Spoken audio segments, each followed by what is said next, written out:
Halo guys, Assalamualaikum warahmatullahi wabarakatuh. Kembali lagi di channel saya, Diary PKH. Sahabat YouTube, bagaimana kabarnya hari ini? Semoga sahabat YouTube semua dalam keadaan sehat, tambah rizkinya, dan tentunya semakin sukses. Pada kesempatan kali ini, saya akan menginformasikan kepada sahabat YouTube semua tentang 4 informasi penting di akhir bulan Juli tahun 2022. Ingat, nanti malam terakhir, jangan sampai menyesal ya. Nomor 1 dan nomor 2 terkait pencairan Bansos BPNT. Nah, kira-kira informasi selengkapnya seperti apa? Simak video ini hingga akhir, jangan di skip supaya tidak menimbulkan gagal paham dan tentunya salah paham. Bagi yang baru gabung dan baru kenal dengan channel Diary PKH, saya ucapkan selamat datang dan terima kasih banyak. Saya mohon bantuannya kepada sahabat YouTube semua untuk terus mendukung channel Diary PKH dengan cara like, share, komen, dan tentunya silakan di subscribe channelnya, aktifkan notifikasi loncengnya supaya sahabat YouTube semua tidak ketinggalan di video-video terbaru di channel Diary PKH ini. Dan silakan di share ke grup-grup media sosial sahabat YouTube semua apabila video kali ini bermanfaat. Oke sahabat YouTube, langsung saja saya akan lanjutkan informasinya tentang 4 informasi penting di akhir bulan Juli tahun 2022. Ingat, nanti malam terakhir jangan sampai menyesal. Terkait dengan nomor 1, nomor 2 info kali ini perihal pencairan Bansos BPNT ya sahabat YouTube. Nah, langsung saja ini saya sudah merangkum beberapa poin-poin penting yang akan saya sampaikan pada video kali ini. Oleh sebab itu, saya mohon maaf sebelumnya ya sahabat YouTube, mungkin saya agak sedikit membaca. Nah, langsung saja informasi penting yang pertama ya sahabat YouTube di akhir bulan Juli tahun 2022 ini terkait dengan pencairan Bansos BPNT ya.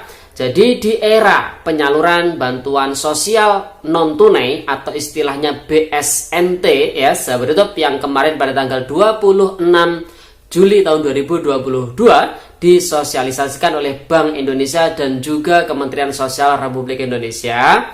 Jadi terkait dengan penyaluran bantuan BPNT, ini kemungkinan besar akan dicairkan secara non-tunai melalui Bank Himbara atau lewat kartu KKS ya, ATM Merah Putih.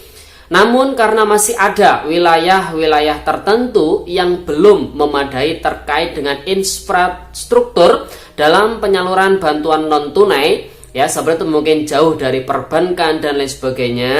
Oleh sebab itu, Kementerian Sosial Republik Indonesia menyalurkan bantuan BPNT secara tunai melalui PT Pos Indonesia sebagai solusi bagi daerah-daerah tertentu yang memang masih belum tercover terkait dengan infrastruktur ya pencairan bantuan secara non tunai ya sahabat itu.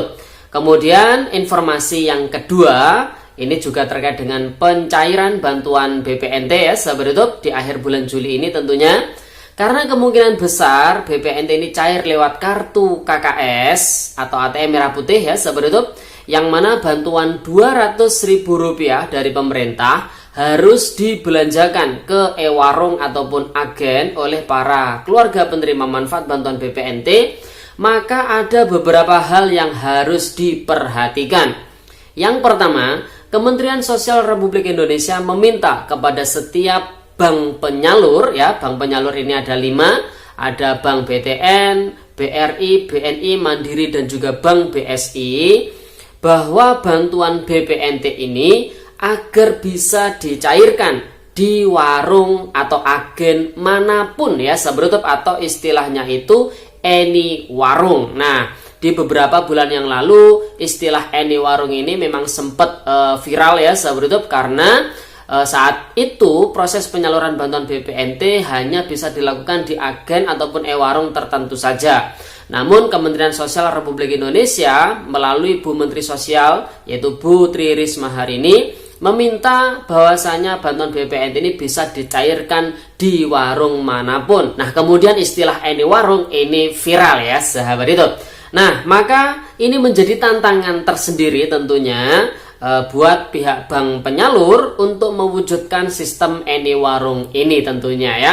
Namun untuk proses pencairan BPNT yang bisa dicairkan di warung manapun ini atau istilahnya AnyWarung ini mungkin saat ini masih belum bisa dilakukan ya sahabat YouTube. Namun kemungkinan besar ya di waktu yang akan mendatang tentu proses penyaluran secara non tunai di AnyWarung ini akan bisa terwujud ya sahabat YouTube.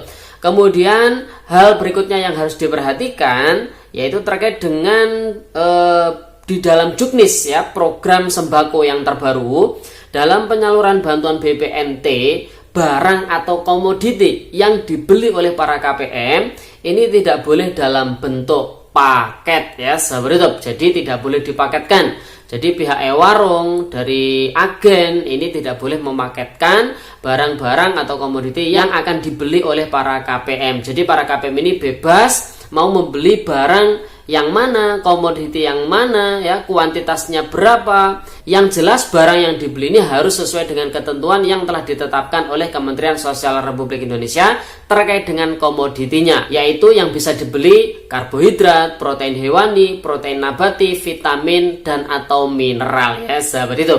Nah, kemudian informasi yang ketiga di akhir bulan Juli tahun 2022 ini terkait dengan besok ya sahabat itu. Terakhir terkait dengan proses verifikasi kelayakan BNBA melalui 6NG online yang dilakukan oleh masing-masing pemerintah daerah tepatnya tanggal 30 Juli tahun 2022. Jadi besok ini terakhir ya sahabat itu. Saat ini Kementerian Sosial Republik Indonesia sudah melakukan penilaian terhadap para penerima manfaat bantuan sosial yang berdasarkan foto rumah dan geotagging yang sudah dilakukan oleh para petugas tentunya. Nah, dan Kementerian Sosial Republik Indonesia ini meminta kepada setiap pemerintah daerah agar hasil penilaian tersebut ditindaklanjuti dengan memverifikasi melalui 6NG online ya sahabat itu. Namun bila pemerintah daerah ini tidak melakukan tindak lanjut terhadap penilaian Kementerian Sosial Republik Indonesia tersebut, maka Kementerian Sosial ini menganggap pemerintah daerah telah menyetujui hasil penilaian dari Kementerian Sosial Republik Indonesia ya sahabat itu.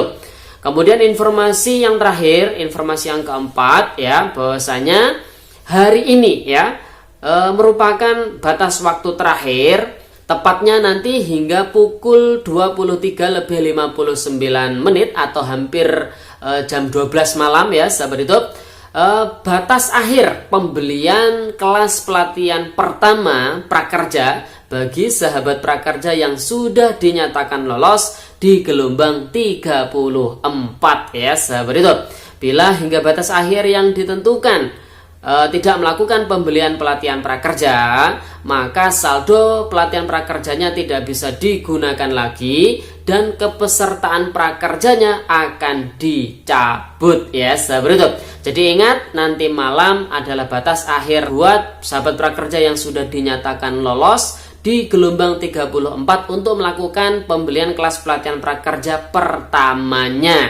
Jadi kalau misalkan tidak melakukan pembelian kelas pelatihan prakerja pertamanya hingga nanti malam terakhir jam 12 malam ya sahabat YouTube, maka jangan sampai menyesal ya kalau nanti saldo pelatihannya sudah tidak bisa digunakan lagi dan kepesertaan prakerjanya dicabut sahabat YouTube.